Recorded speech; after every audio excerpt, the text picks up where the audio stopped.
इस वीडियो में हम क्लासिकल मैकेनिक्स का एक और प्रॉब्लम डिस्कस करेंगे।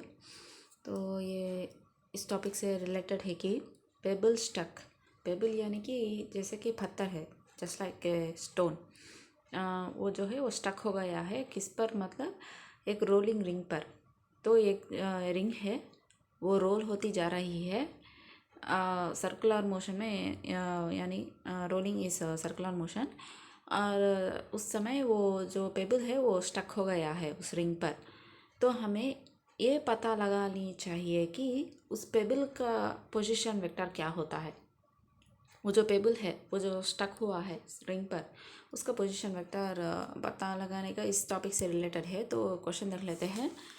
तो यहाँ पर दिया गया है कि ये सर्कुलर रिंग ऑफ रेडियस ए। तो वो जो रिंग है उसका रेडियस तो ये है, rolls without slipping in a straight line with constant velocity v। तो वो रोल्स विदाउट स्लिपिंग यानी कि वो जो रिंग है वो स्लिप नहीं होगा, वो तो प्योर से रोल करता जाता है, यानी कि ये है। तो ये जो रिंग है ये प्योर से रोल करता हुआ आगे बढ़ता जाता है, ना कि स्लिप और स्किड नहीं करेगा, प्योर से रोल करता जाता है विदाउट स्किडिंग। क्योंकि अगर वो प्योर से रोलिंग करता है, वो जो कुछ भी डिस्टेंस फॉरवर्ड मूव करेगा वो तो रोल करने की वजह से ही मूव होएगा। यानी ये जो रिंग है वो जितना रोल करेगा उतना आगे जाता है। अगर वो स्किप करेगा, स्लिप करेगा तो एक्स्ट्रा डिस्टेंस ट्रैवल करेगा, ना कि ओनली रोलिंग डिस्टेंस। ये जितना कुछ भी ये रोल होता है सरकमफरेंस अकॉर्डिंगली उतना ही आगे जाता है। तो ये बात हमें ध्यान में रखनी चाहिए। तो इसका मतलब तो यही हुआ कि रोल्स विदाउट स्लिपिंग का मतलब तो यही है, वो जितना रोल करेगा उतना ही आगे जाएगा। अगर वो स्लिप करेगा तो एक्स्ट्रा डिस्टेंस आगे जाता है। यानी कि फॉर एग्जांपल वो 5 मीटर्स रोल करेगा तो 5 मीटर्स डिस्टेंस ही आगे जाएगा। अगर वो 5 मीटर्स रोल करता है लेकिन स्लिप भी करता है तो हमें वो 7 मीटर्स आगे जा सकता है, 2 मीटर्स बिकॉज ऑफ स्लिपिंग, उस तरह। तो विथ कांस्टेंट वेलोसिटी, और वो जो रिंग है वो कांस्टेंट वेलोसिटी v से आगे बढ़ रहा है। वेलोसिटी इज कांस्टेंट, वेलोसिटी पे कोई चेंज नहीं है। यानी कि हम कह सकते हैं कि ये जो रिंग है वो कांस्टेंट वेलोसिटी v से without slipping in straight line without constant velocity, यानी कि ये जो रिंग है वो स्ट्रेट लाइन में जाता है विद वेलोसिटी v। इसका मतलब तो यही हुआ कि इसका सेंटर ऑफ मास पॉइंट जो कुछ भी है वो वेलोसिटी v से आगे बढ़ता है। तो यही है इसका मतलब। Next, a small pebble stuck on the ring touches the road at t equals to 0. The position vector of the pebble at any time t is। तो यहाँ पर साफ से दिया गया है कि ये pebble stuck on the ring touches the road at t equals to 0। तो ये pebble होगा, यानी कि यही वो pebble है। ये pebble जो है क्योंकि ये रिंग जो है वो मूव कर रहा है रोड पर तो कुछ भी रह सकता है। तो उस वक्त ये पेबल जो है वो स्टक हो गया है। तो यहाँ पर दिया गया है यही है वो पेबल, यानी कि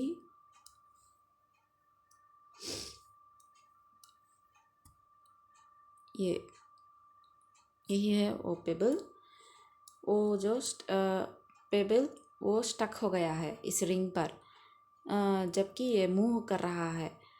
हट वाट टाइम, वो टाइम तो t इक्वल्स 0 यहाँ पर दिया गया है। ये pebble touches the road, a small pebble stuck on the ring touches the road, यानी कि वो पेबल तो स्टक हो भी गया है और वो जो पेबल है वो रोड को टच कर रहा है किस वक्त, t इक्वल्स 0, यानी कि पेबल स्टक हो गया है और वो रिंग के साथ रोल कर रहा है। और जब हम देख रहे हैं t इक्वल्स 0, वो उस पॉइंट पर वो जो पेबल है वो रोड को टच कर रहा है, यही है वो रोड, और वो पेबल जो है वो रोड को टच कर रहा है। T equal to zero. अब हमें यही है initial condition. At time T equal to zero the pebble is touching the road, यानी कि यहाँ अगर वो पेबल यहाँ पर होगा तो वो रोड को नहीं टच करेगा, यहाँ पर होगा तो भी नहीं टच करेगा, लेकिन अगर वो यहाँ पर होगा तो ज़रूर टच करेगा। तो नेक्स्ट हमें ये पता लगानी चाहिए कि इसका पोजीशन वेक्टर क्या होता है। ये जो पेबल है इसका पोजीशन वेक्टर क्या है, यही तो हमें जान लेना चाहिए। तो यहाँ पर एक along X axis along Y axis दिया गया है, तो हमें फाइंड आउट करनी चाहिए। तो फर्स्ट ऑफ ऑल हम क्या करेंगे कि let us take two frames S and the lab frame and another frame S dash that moves with velocity v, the same velocity that the circular ring rolls on the ground. तो हमें 2 frames select कर लेनी चाहिए। तो यहाँ पर दिया गया है एस फ्रेम, ये तो एस फ्रेम है, यही तो लैब फ्रेम है। लैब फ्रेम यानी कि इस फ्रेम से हम इस रिंग को ऑब्जर्व कर रहे हैं, जिस फ्रेम से हम ऑब्जर्व कर रहे हैं रिंग को, वही तो लैब फ्रेम कहलाता है, और वो है एस फ्रेम। और एक और है कि वो एस डैश फ्रेम, यानी कि वो रिंग से रिलेटेड है, वो यानी कि यही है वो एस डैश फ्रेम, वो रिंग के साथ वी विथ वेलोसिटी वी आगे जा रहा है, आगे बढ़ रहा है, यानी कि ये जो एस डैश फ्रेम है वो मोशन में है, और ये एस फ्रेम जो है वो रेस्ट में है, यानी कि ये लेबोरेटरी फ्रेम जहाँ पर से हम ऑब्जर्व कर रहे हैं इसके रोलिंग मोशन को, और ये एस डैश फ्रेम ये रिंग के साथ आगे जा रहा है, और ये रिंग का जो सेंटर पॉइंट है वही इस एस डैश फ्रेम का ऑरिजिन कहलाता है। तो वही पॉइंट दिया गया है। Also the centre of the ring में be taken as origin of the moving S dash frame. तो यही है वो पॉइंट। तो ये इसका जो ऑरिजिन और ये एस डैश फ्रेम का जो ऑरिजिन है वो ये सेंटर, इस रिंग का सेंटर से जो है, और ये एस डैश फ्रेम का ऑरिजिन जो है वो दो सेम है, एक ही है, वही कह रहे हैं। Let R and R dash be the position vectors of the pebble with respect to S and S dash respectively. Next ये है, यही वही वेरी इंपॉर्टेंट पॉइंट है। Let R and R dash be the position vectors of the pebble with respect to S and S dash frame. तो according to S dash frame इसका ये payable जो है इसका पोजिशन वेक्टर तो यही है। And according to R frame suppose कि अगर हम कंफ्यूजन को क्लियर करने के लिए सपोज़ हम इस पॉइंट को क्लियर करने के लिए फॉर नाउ हम ये कहेंगे कि सपोज़ वो जो पेबल है, अगर हम सोचते हैं कि वो जो पेबल है वो यहाँ पर है, इस पॉइंट पर है एट पर्टिकुलर टाइम, सपोज़ हम आर डैश के बीच में वारा जाने के लिए हम यहाँ ऐसे सोचेंगे तो वो पेबल जो है वो यहाँ पर है। तो according to S dash frame इस पेबल का पोजीशन वगैरह क्या होता है कि यही आर डैश। तो यहाँ पर दिया गया है साफ, let R and R dash be the position vector of the pebble with respect S dash. तो ये आर डैश, ये इसका पोजीशन वेक्टर है आर डैश।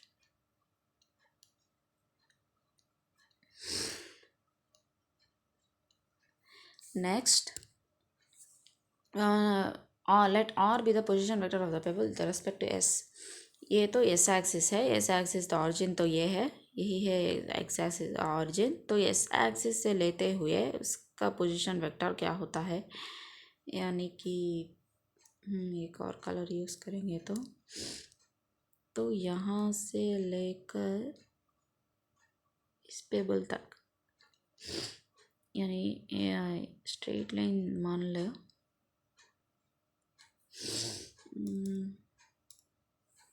एक स्ट्रेट लाइन मान लिया करो, तो यही है उस पेबल का position vector with respect to S frame. तो नेक्स्ट यहाँ पर दिया गया है कि also let the position vector of the origin of S dash frame be R with respect to S frame, यानी कि इस फ्रेम का जो also let the position vector of origin S dash का origin जो है इसका position vector R dash R है with respect to, यानी कि यही है वो origin of S dash।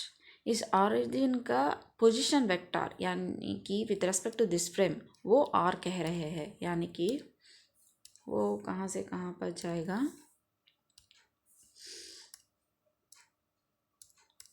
तो वो यही है। तो यहाँ से लेकर यहाँ तक, तो उसे हमें आर कहेंगे, कैपिटल आर, और ये आर डैश है और ये आर है। तो डायग्राम से हमें साफ पता चल रहा है कि आर जो है वो इस तरह है और इस तरह है, और आर डैश थोड़ा इस तरह है, और आर डैश और आर जो है वो इस तरह है। यानी कि हम इस डायग्राम से वेक्टर फॉर्म, ये तो एडिशन ऑफ वेक्टर्स से हमें क्या आ जाता है कि from the triangle law R dash plus R is equals to R, सब कुछ वेक्टर्स है, तो ये फार्मूला आ जाता है फ्रॉम द डायग्राम। तो वही तो यहाँ पर दिया गया है, R is goes R dash plus R, तो R is goes R dash plus R. तो इस तरह हमें पोजीशन वेक्टर का फार्मूला आ जाता है। नेक्स्ट तो यहाँ पर दिया गया है कि therefore and R dash is goes minus of a cos omega T plus a sine omega T. तो यहाँ पर इसको समझने के लिए हम ये डायग्राम को देखेंगे।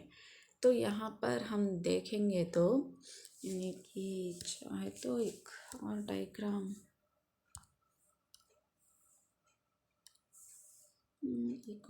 को डाल सकते हैं। तो सपोज यही है वो payable,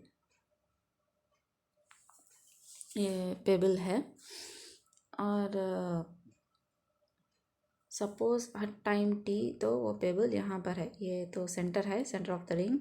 her time T equals to 0 तो वो पेबल यहाँ पर है। हर टाइम टी इक्वल्स टू 0, अगर टाइम पास होता जाएगा तो क्या होगा, वो पेबल यहाँ से यहाँ पर आएगा, सपोज यहाँ से यहाँ पर शिफ्ट करेगा, तो वो डिपेंड करेगा कि ओमेगा टी, वो ओमेगा टी एंगल कवर करेगा। तो यहाँ पर हम देख रहे हैं तो ये इसका पोजीशन वेक्टर जो है, इस पेबल का जो पोजीशन वेक्टर है, इस डायग्राम से हमें साफ पता चलता है कि अलोंग एक्स एक्सिस, तो अलोंग एक्स एक्सिस यानी कि ये जो, अगर हम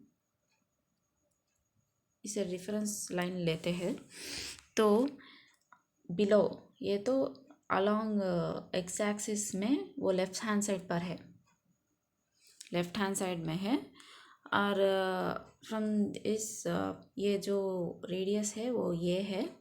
तो इस डायग्राम से हमें एक राइट एंगल ट्रायंगल आ जाता है। तो यहाँ पर ओमेगा टी यानी कि ये कॉस ओमेगा टी, ये जो है ये ए कॉस ओमेगा टी कहलाता है, दिस वर्टिकल डिस्टेंस, क्योंकि ये तो रेडियस है, ये टीटा एंगल तो यहाँ पर अटैच्ड है, तो ये वर्टिकल डिस्टेंस तो हमें ये कॉस ओमेगा टी आ जाता है।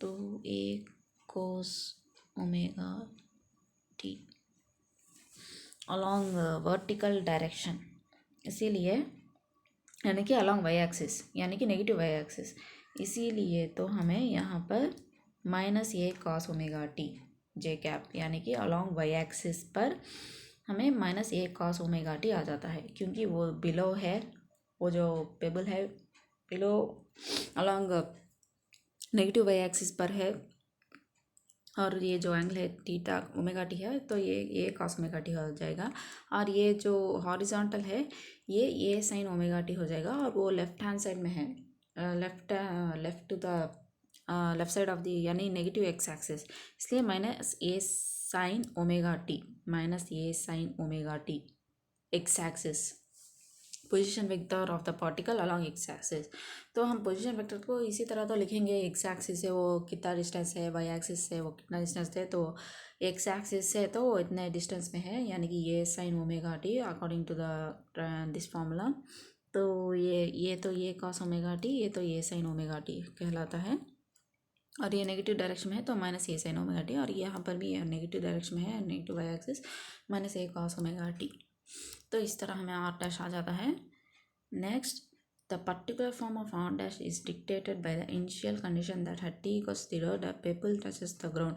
ये जो हमने यहाँ पर फ्रेम किया है, ये टी इनिशियल कंडीशन पर डिपेंड करेगा। यह अभी तो हमें कहा कि पेबल तो यहाँ से यहाँ पर मूव कर रहा है, यानी कि इनिशियली पेबल तो यहाँ पर है, यहाँ से वो यहाँ पर मूव कर रहा है, इसलिए वो negative X axis negative Y axis पर है, इसीलिए हमें आर डैश का फॉर्मूला इस तरह आ गया है।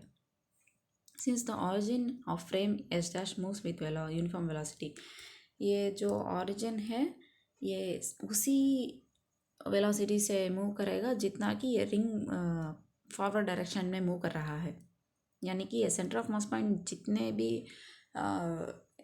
जितने सी वेलोसिटी से आगे जाएगा उतने सी ही वेलोसिटी से ये ऑरिजिन भी मूव करेगा। तो यहाँ पर दिया गया है कि next R is goes to a J plus V T I cap. तो ये इसे हमें समझना ज़रूरी है।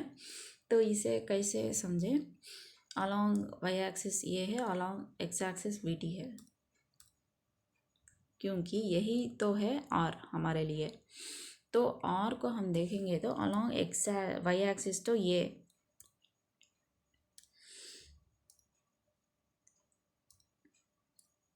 तो अलॉन्ग वाई एक्सिस तो इसका डिस्टेंस यही है,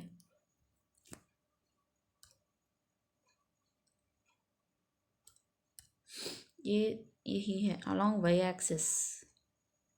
ये तो अलॉन्ग वाई एक्सिस आर का, ये जो आर है इसका वाई कंपोनेंट, यानी कि this is nothing but radius of the ring, clear से पता चल रहा है।